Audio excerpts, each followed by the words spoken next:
Swastiastu. Halo anak-anak, ya di sini kita ketemu lagi dengan saya, Pak Putra Yasa. Nah, dalam pertemuan kali ini kita akan membahas materi matematika wajib kelas 10, yaitu tentang nilai mutlak.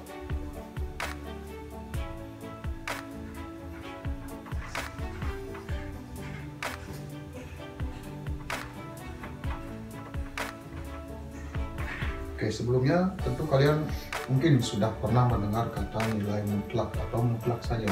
Nah, tapi sebelum kita bahas ini, terlebih dahulu kita bahas dulu garis bilangan. Tentu di SD, di SMP sudah pernah membahas tentang garis bilangan. Di sini Pak ulas lagi, karena konsep nilai mutlak ini berasal dari garis bilangan. Ini garis bilangan.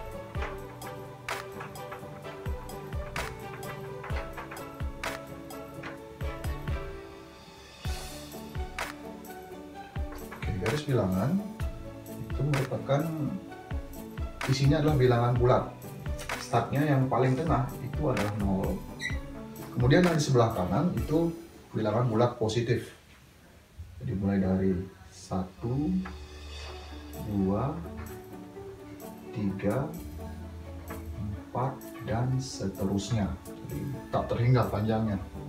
Kemudian untuk yang sebelah kiri itu menggunakan bilangan bulat negatif. Mulai dari negatif 1, kemudian berikutnya ada negatif 2, negatif 3, ada negatif 4, dan seterusnya sampai tak terhingga. Ini garis bilangan. Nah, kemudian konsep nilai mutlak ini berasal dari garis bilangan. Nah, nilai mutlak ini merupakan jarak dua titik atau dua objek yang bisa dihitung dengan angka. Nah, misalkan di sini kita punya titik, anggap saja di sini titik A misalkan. Oke, titik A berada di koordinat, misalkan di posisi garis bilangan di angka 1. Kemudian titik B, misalkan saja titik B ada di posisi negatif 3. Anggap saja di sini titik B.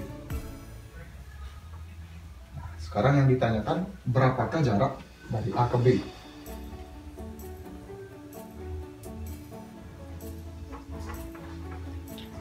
Jarak A ke B. Nah, ini dari A ke B, jelas dia bergerak ke kiri. Ke kiri yaitu berapa nih? 1, 2, 3, 4. Jadi jaraknya negatif 4. Kalau kita lihat dari garis bilangan, min 4. Kemudian jarak dari B ke A, dari B ke A dia sama juga, 3 posisi. 4. 1, 2, 3, 4. Jadi dari B ke A dia 4, tapi ke kanan, sehingga dia positif 4. Dari A ke B dia negatif 4. Nah, sementara yang perlu kita ketahui, yang namanya jarak itu harus hasilnya selalu positif. Jadi tidak ada jarak yang negatif. Sehingga di sini kita tuliskan jarak.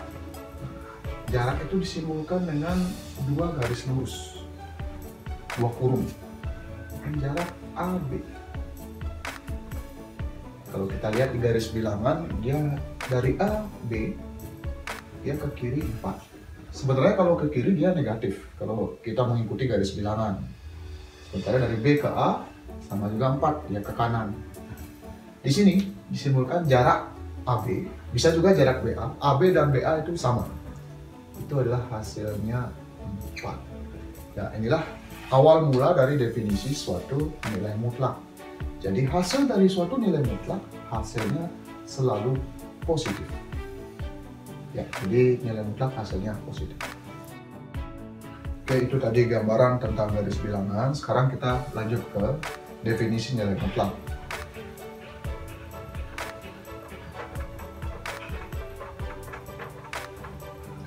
Seperti yang Pak katakan tadi, nilai mutlak disimbolkan dengan kurung lurus, 2 kurung lurus, seperti ini.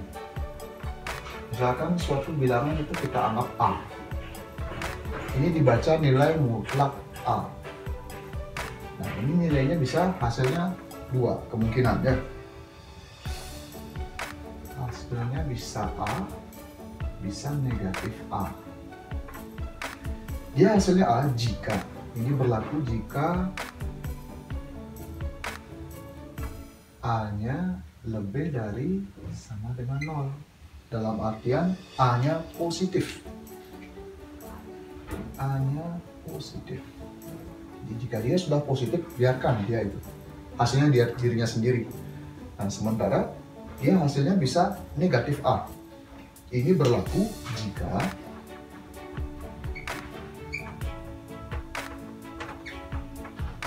A-nya itu kurang dari 0.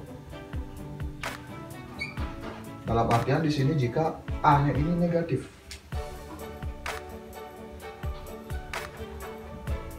Jika A-nya negatif, maka nilainya adalah negatif A. Tentu kalian masih ingat di pelajaran SD dan SMP, jika negatif ketemu negatif, hasilnya positif. Sehingga kesimpulan dari ini, nilai mutlak hasilnya selalu positif. Contoh biar lebih jelas, kalian bisa perhatikan di sini. Misalkan contoh. Yang pertama misalnya nilai mutlak dari negatif 4. Untuk kalian kita tahu negatif 4, dia sudah negatif. Hanya nih 4-nya sudah negatif. Karena dia negatif, maka kita tambahkan negatif lagi di depannya. Sehingga kalau cara panjangnya kita jabarkan, ini aslinya menjadi seperti ini. Negatif 4. Hasil akhirnya adalah 4. Ini cara panjangnya. Tapi kalau jika kalian sudah mengerti, kalau ketemu negatif, pokoknya nanti nilai mutlak hasilnya selalu positif. Contoh berikutnya biar lebih jelas. Misalkan harga mutlak dari 10. Nah ini karena 10-nya sudah positif, jadi kita tinggal hilangkan nilai mutlaknya. Langsung hasilnya 10. Kemudian misalkan contoh yang ketiga. Nilai mutlak dari negatif 5 ditambah nilai mutlak dari 2. Nah, misalkan seperti ini. Kita selesaikan satu persatu. Nilai mutlak dari negatif 5, langsung saja hilangkan negatifnya. Jadi ini hasilnya 5. Kemudian ditambah nilai mutlak dari 2. Karena dia sudah positif, ya hasilnya tetap 2. Sehingga hasil akhirnya 5 tambah 2, 7. Berikutnya biar lebih jelas. Angka nomor 4. Harga mutlak dari 2 dikurangi harga mutlak dari negatif 8. Oke, misalnya seperti ini. Langkahnya atau caranya sama dengan yang nomor 3 tadi. Jadi kita selesaikan satu persatu terlebih dahulu. Harga mutlak dari 2, karena dia sudah positif, hasilnya tetap 2. Kemudian kurang. Nah, karena kurang ini karena dia di luar harga mutlak, dia tetap kurang di sini. Kurang. Kemudian yang ini harga mutlak atau nilai mutlak dari negatif 8. Seperti definisi tadi, kalau ada negatif di dalam harga mutlak, kita tinggal hilangkan saja negatifnya sehingga dia akan menjadi 8. Jadi bentuk soal nomor 4 ini kita sederhanakan menjadi 2 kurang 8. Hasilnya 2 kurang 8 adalah negatif 6. Oke, seperti itu. Oke, untuk lebih jelas, perhatikan contoh berikut. Tadi contoh nomor 4, sekarang contoh nomor 5. Oke, misalkan diberikan suatu operasi seperti ini. Harga mutlak dari 3 dikurangi 7 ditambah harga mutlak dari 4 ditambah misalkan saja 9. Nah, seperti ini misalkan. Jika ketemu soal seperti ini, kita selesaikan dulu yang di dalam harga mutlak. Oke, kita selesaikan dulu yang pertama, di mana harga mutlaknya kita biarkan dulu tetap. Harga mutlak kita hitung 3 dikurangi 7. 3 dikurangi 7 hasilnya negatif 4. Jadi harga mutlak 3 kurang 7 kita sederhanakan menjadi harga mutlak dari negatif 4. kemudian tambah, dia karena di luar harga mutlak, kita tetap tuliskan tambah. Berikutnya kita selesaikan yang harga mutlak di belakang. Kita tetap tuliskan harga mutlaknya, kemudian kita hitung 4 ditambah 9, hasilnya adalah 13. Oke. Sampai di sini ini mirip dengan contoh yang nomor 3 dan nomor 4 tadi. Langkahnya sama, kita selesaikan satu persatu. Oke, yang pertama harga mutlak dari negatif 4. Nah, ingat kalau dia sudah negatif, harga mutlak tinggal hilangkan negatifnya, dia akan menjadi hasilnya 4. Harga mutlaknya sudah hilang. Ditambah, begitu juga yang di belakang, 13 dia sudah positif, jadi langsung kita tuliskan hasil seperti semula, itu 13. Hingga hasil akhirnya 4 ditambah 13, hasilnya adalah 17. Oke, untuk lebih jelas Pak berikan contoh lagi sekali. Misalkan contoh nomor 6, diberikan harga mutlak, anggap saja misalkan 12 dikurangi 5 dikurangi harga mutlak 4 dikurangi 8. Ya, misalkan seperti itu. Langkahnya sama. Kita selesaikan dulu yang di depan. Harga mutlaknya tetap harga mutlak. Kemudian kita hitung yang di dalam harga mutlak. 12 dikurangi 5. 12 kurang 5 hasilnya 7. Kemudian dikurangi. Nah, tanda kurang ini karena di luar harga mutlak, kita tuliskan kembali kurang. Kemudian kita proses yang di belakangnya. Harga mutlak yaitu 4 kurang 8.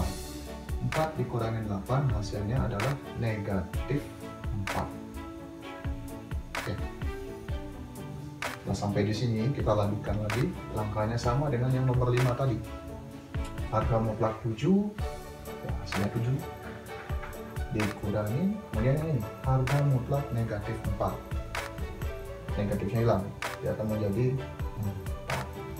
Sehingga untuk soal nomor 6 ini kita sederhanakan soalnya menjadi 7 kurang 4. Hasil akhirnya adalah 3. Ya, sementara untuk pertemuan kali ini sekian yang dapat Pak jelaskan.